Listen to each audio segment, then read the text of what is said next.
Hey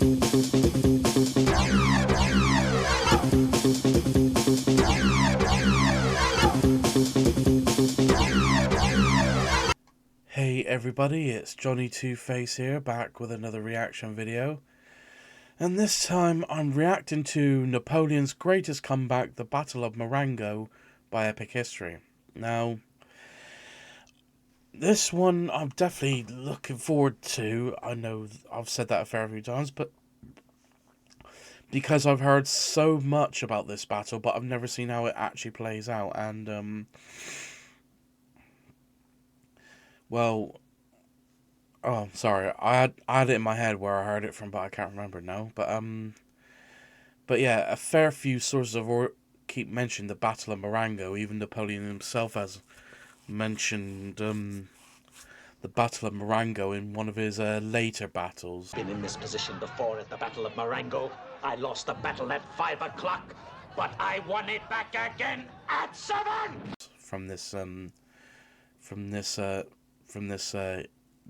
In his later years of the Napoleonic Wars. And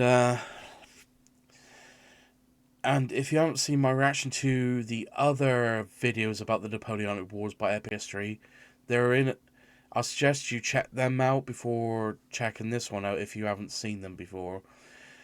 And there's also I'll put my reactions to those videos in a playlist, which you should find easily on my channel.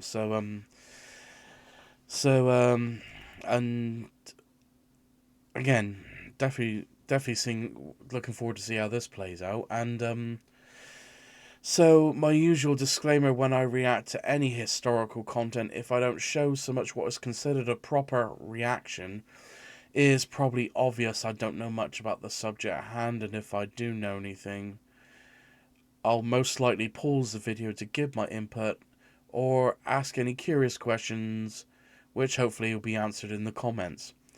With that being said, the link to the original video will be in the description down below. Please go and subscribe to Epic History, because in my opinion, still one of the best history channels here on YouTube. I know there's a few others that are just as great, but you can look them up yourself. Said all I have to say, so let's full screen, get that up there, make sure captions are on for historical videos, and here we go. The 13th of June, 1800. Napoleon Bonaparte, first consul of France, has just pulled off one of history's boldest maneuvers. Just checking my microphone. He has marched his army over the ice-covered Alps to arrive behind the Austrian army in Italy. He has captured Milan and defeated every enemy force he's met so far. Everything is going as planned. Now, Napoleon spreads his forces in a wide cordon to prevent the escape of General Melas's Austrian army. General Chabrun and 3,400 men guard the River Po. General Lapointe, with 3,500 men, is sent to reinforce him.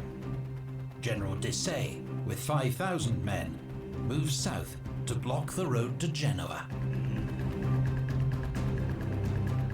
This leaves Napoleon with just 22,000 men, advancing west onto the plains of Scrivia. But the first consul has been misled by the over-optimistic reports of scouts and spies. Oh dear. Melas is not planning to retreat. He has concentrated 30,000 veteran troops around the fortress city of Alessandria. They are well rested, supplied, and have a great superiority in cavalry and artillery. And they are preparing to attack.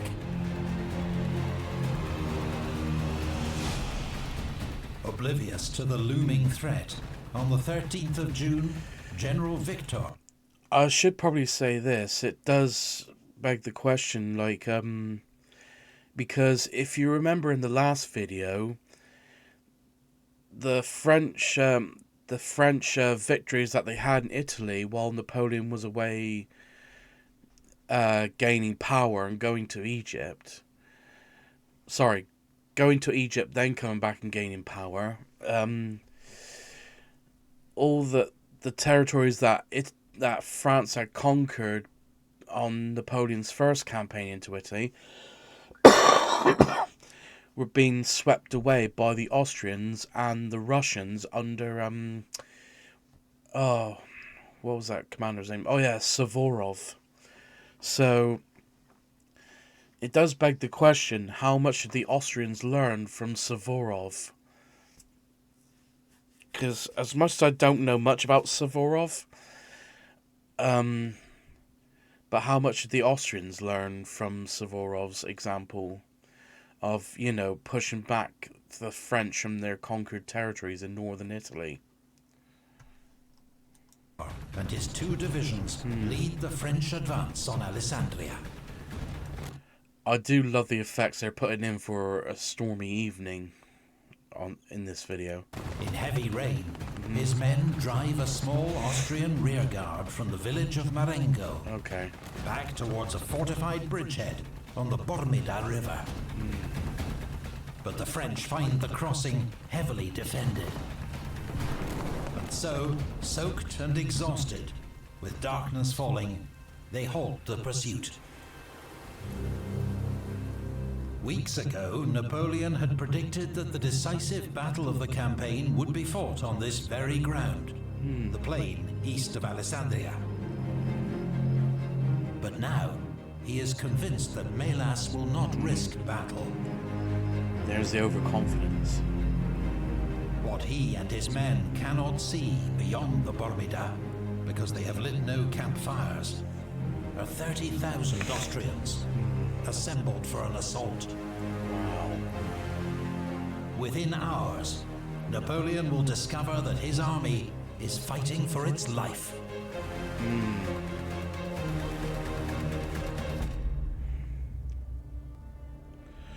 As we approach the decisive moment, only courage, bravery, and steadiness can punish a recklessly advancing enemy. Austrian order of the day. Dawn, the 14th of June. Napoleon's forces are spread across 8 miles of open country and scattered vineyards. General Victor's 2 divisions are the farthest west, holding Marengo and the main road. Behind him, General Lannes and several cavalry regiments. Napoleon, with the Consular Guard and Monniere's division, is yet further back. 2 miles east. Melas's forces are concentrated west of the Bormida, behind the Austrian bridgehead. His chief of staff, General Anton von Zach, has planned a 2-pronged assault. General Ott's division will cross the river and advance north to Castel Ceriolo. Melas, with the bulk of the army, will attack directly up the main road. On a clear morning, at 8 a.m., the Austrians begin their advance. French outposts are driven back. At the Pedrabona farm, Gardan's division comes under heavy bombardment. He falls back to join the rest of Victor's troops, which are deploying behind the Fontanone stream. This narrow, steep-sided waterway runs the length of the battlefield and is swollen by recent rain. The only easy crossing is a small wooden bridge at the main road, and on the far bank, Victor's men are shielded by trees and sturdy farmhouses. As the Austrians approach the Fontanone, they are hit by a hail of musket fire. Scores go down as they struggle to cross the stream. General Hadik leads a charge, but falls mortally wounded. After several failed attacks, the Austrians fall back with heavy losses.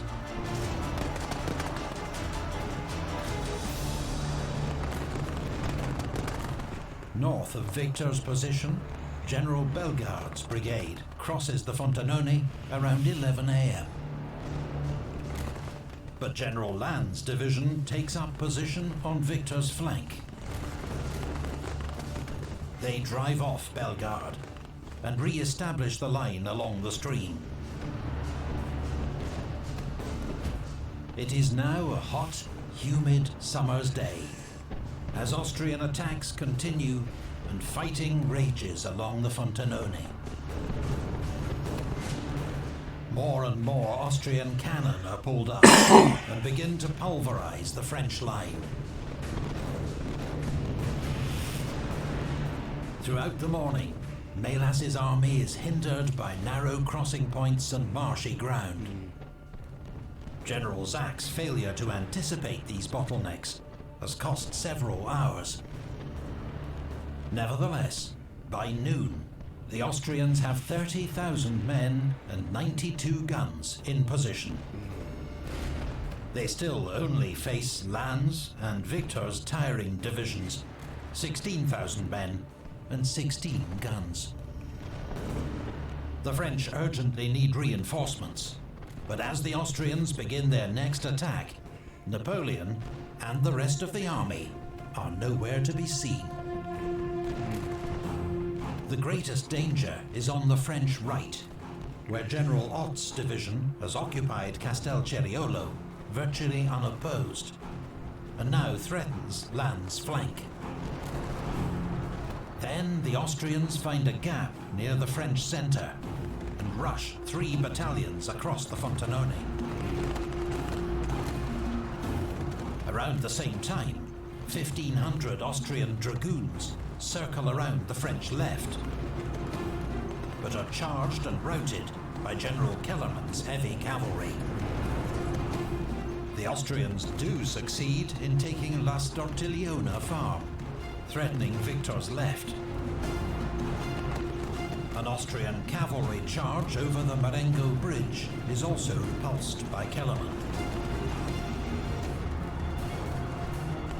But the odds are too great. Some French units are completely out of ammunition. They have just a handful of cannon, and their line is breaking. Facing encirclement, Victor's divisions are the first to give way, losing 400 men captured in Marengo. Another 300 French soldiers are left behind in Casabianca, where they hold out stubbornly for several hours.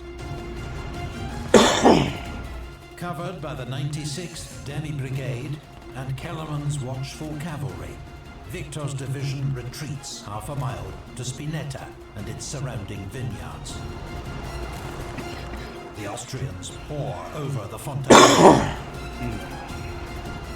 Lannes pulls back to maintain the French line.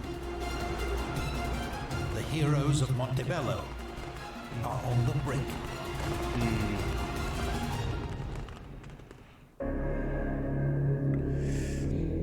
Suddenly a murmur of joy and hope rose from the ranks. The man of battles and victories appeared, Bonaparte, General Victor. When the Austrian attack began, Napoleon was 7 miles away at his headquarters in Torre Garofoli. Okay. Although he could hear the distant thunder of cannon, he did not grasp its full significance and remained focused on blocking the Austrians' escape. I'll be right. Only at 11 a.m. did reports arrive. I admit, I was tempted to ask, like, why didn't he come straight to... But then I realised Then it was my question in my head was answered. To reveal the gravity of the situation. Napoleon knows there is not a moment to lose. He scrawls an order to Desaix, who he sent to cut off the Austrian retreat and is now 4 miles away. I had thought to attack the enemy. They have attacked me. Come in the name of God, if you still can. He sends the same order to General Lapointe. Then he races to the front with his only reserves, Monniere's division and the Consular Guard.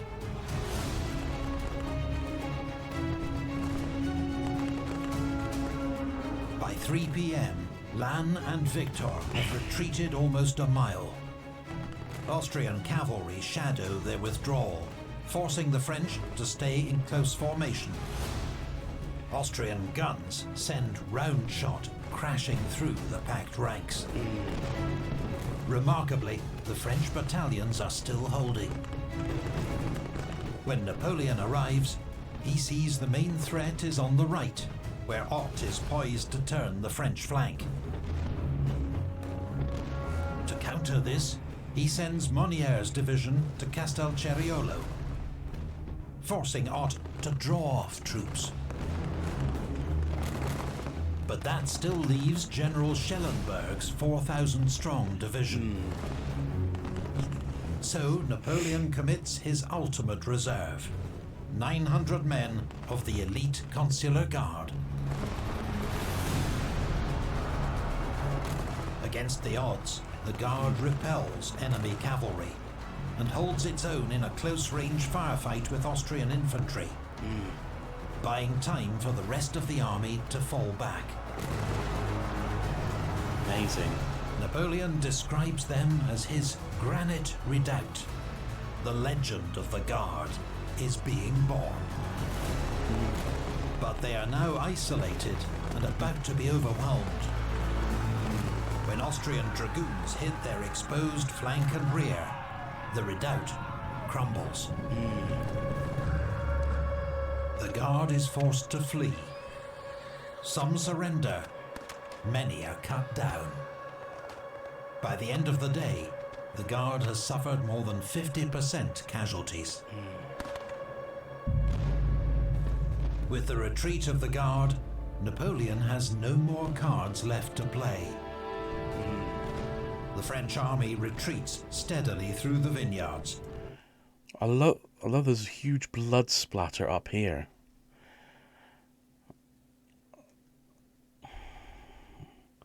I didn't notice that before. Yeah.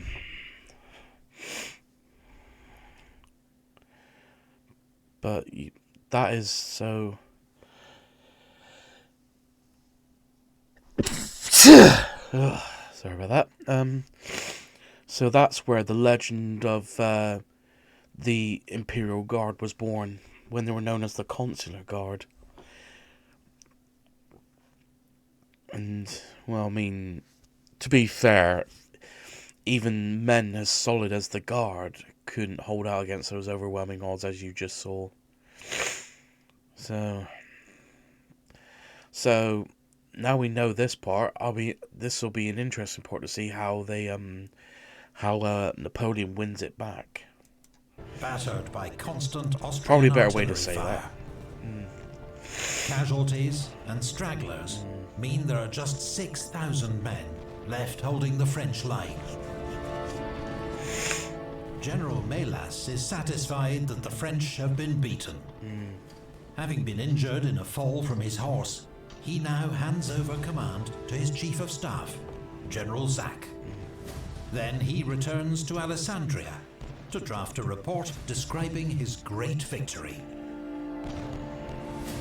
But he has underestimated French resilience and the fickle fortunes of war.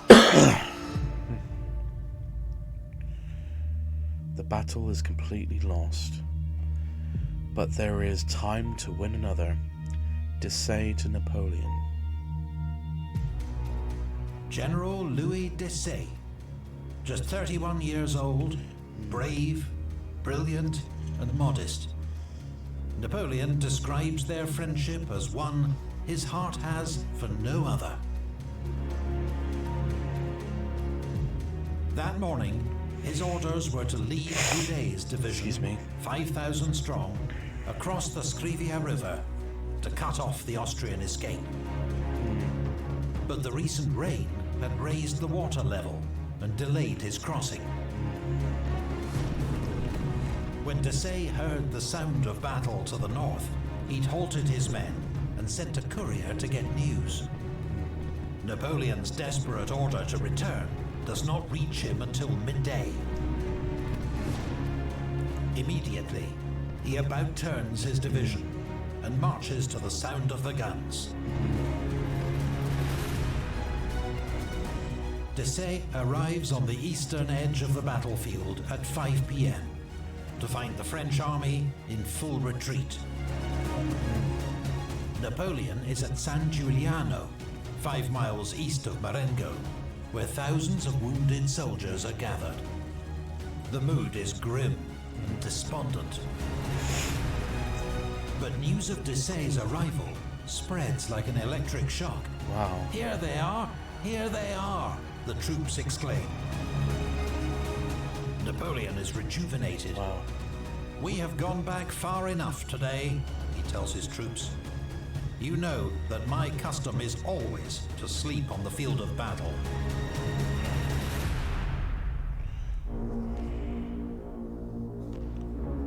The Austrian army is advancing on all fronts, but they are now scattered and disordered, and they have diverted forces north and south in an attempt to encircle the enemy. What's more, General Zach has advanced to lead the pursuit, handing overall command to General Keim. Several other Austrian generals have been wounded. Chains of command have become dangerously muddled. Using Desaix's fresh troops, Napoleon now prepares a last-ditch counterattack with all the supporting forces he can rally. General Marmont concentrates all the available guns, 18 of them, to blast the Austrians. Wow. Then, with the 9th Light Demi Brigade in the lead, the attack begins. The rapid fire of these experienced skirmishers staggers the Austrian advance. General Zach orders up more artillery and sends forward his elite grenadiers. The 9th Light falls back. To the Austrians, it seems the French are retreating once more. Suddenly, they are blindsided by the rest of Desaix's fresh troops, emerging without warning through the vineyards. Nice. Desaix joins the 9th Light and leads them forward in a bayonet charge. At this moment, he is shot through the heart and killed instantly. Seeing their commander fall, the 9th Light cries, "Vengeance!" and surges forward. Wow. General Kellerman thunders in with 400 heavy cavalry. They crash into the Austrian left flank. To add to the chaos, an Austrian ammunition wagon is hit and detonates in a tremendous explosion. The combined effect is devastating. Panic spreads, morale collapses. In just a few minutes, hundreds of Austrians lay down their arms and surrender. Thousands more flee, spreading terror among troops in the rear. General Zach, trapped in the rout, is among the 2,000 Austrian prisoners.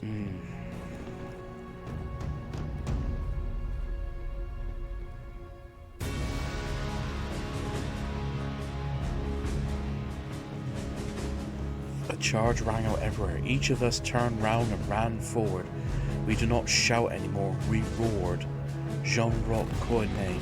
Sorry if I butchered that. In an instant, the entire momentum of the battle has swung 180 degrees. Thousands of French troops who'd been retreating moments ago stop and join the attack. As the Austrian center collapses, General Ott's division becomes dangerously exposed. His men soon join the rest of the army in their race to escape.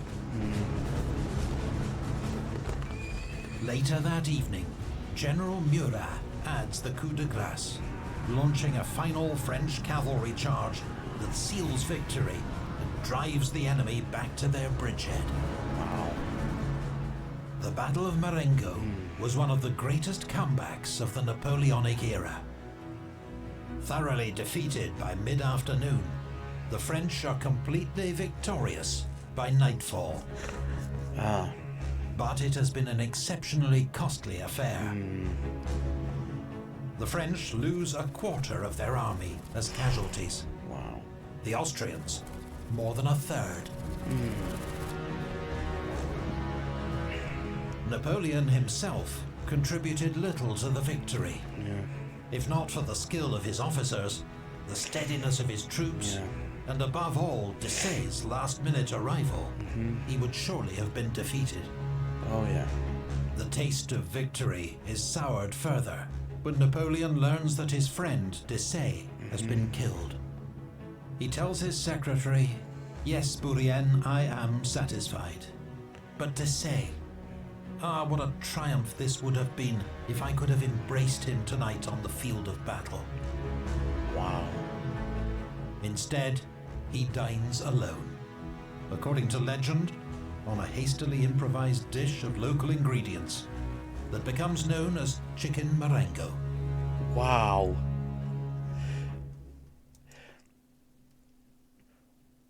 So, Napoleon hasn't just made history on the field of battle. He's, in a way, made food history as well. I might look that up tonight, see if that still exists. Chicken Marengo. I'll be looking that up later.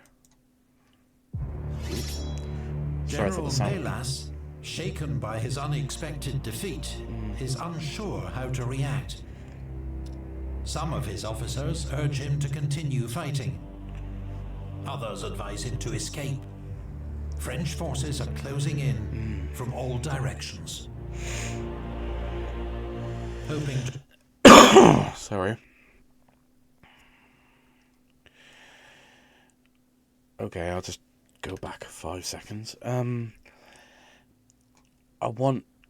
This will probably be answered later in the video, but I do wonder if this will be like another Mantua situation. Because I wonder if it will get answered how long these guys hold out. Because, as you can see, the French have still got this cordon right across northern Italy to cut off Mélas's escape. In from all directions. Hoping to buy time, Mélas proposes a ceasefire to bury the dead. Napoleon refuses, unless Mélas is also willing to discuss terms for the Austrian evacuation of northwest Italy. With little bargaining leverage, the old Austrian general accepts. Over the following days, Mélas and Berthier negotiate a comprehensive armistice. In exchange for safe passage back to Austria, Mélas agrees to evacuate Piedmont, Genoa, and Lombardy. France will once more dominate northern Italy. Wow. Napoleon has achieved his victory and cemented his position as France's new head of state. What's more, the near miraculous manner of his victory assures him more than ever of his own special destiny. Yep. The gods of war and fortune are with him. What limit can there be to his accomplishments? For those who've seen the other videos of this series, might already know, but I won't spoil it here. That winter, Moreau inflicts a second crushing defeat on the Austrians at the Battle of Hohenlinden. Defeated in Italy, and now Germany too, Austria finally sues for peace. The subsequent Treaty of Lunéville sees the French frontier advance to the River Rhine. In Italy, French client republics are officially recognized by Austria, and the following year, France annexes Piedmont. France is now larger and stronger than at any time since the reign of Charlemagne 1,000 years ago. For those who don't know, Charlemagne founded the Holy Roman Empire, which was not Roman, and most of it was in Germany, so... She has just one remaining enemy, Great Britain. In 1801, British victories at Alexandria and Copenhagen drive home the fact that France cannot challenge Britain at sea, nor abroad. Britain has seen her continental allies defeated, and Russia is now actually threatening war. She has no prospect of building another coalition to challenge France on land. Both sides are exhausted by war. The result, after months of negotiation, peace. For the first time in Europe in 10 years. How long it will last, nobody is quite sure. Knowing the rivalry between Britain and France, not as long as you think. Not during this period anyway.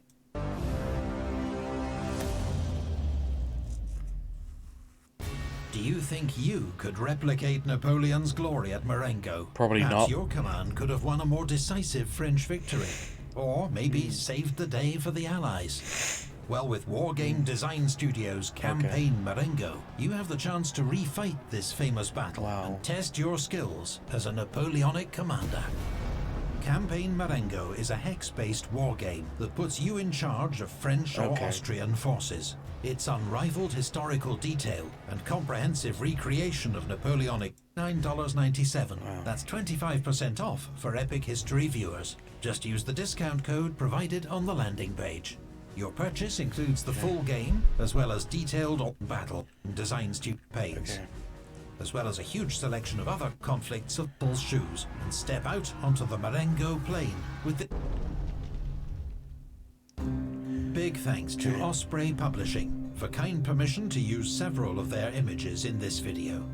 You'll find links to some great Osprey titles on this topic.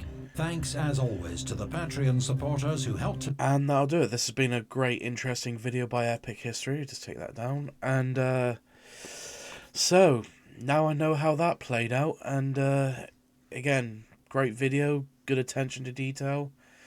And if you haven't seen this before, I'm sure it makes you enthusiastic of how it played out. So I know there's probably a better way to say that, but this is me. I sometimes get muddled up. So if you hope you enjoyed this video, if you like this reaction, please like, comment, and subscribe, and I'll see you in the next video.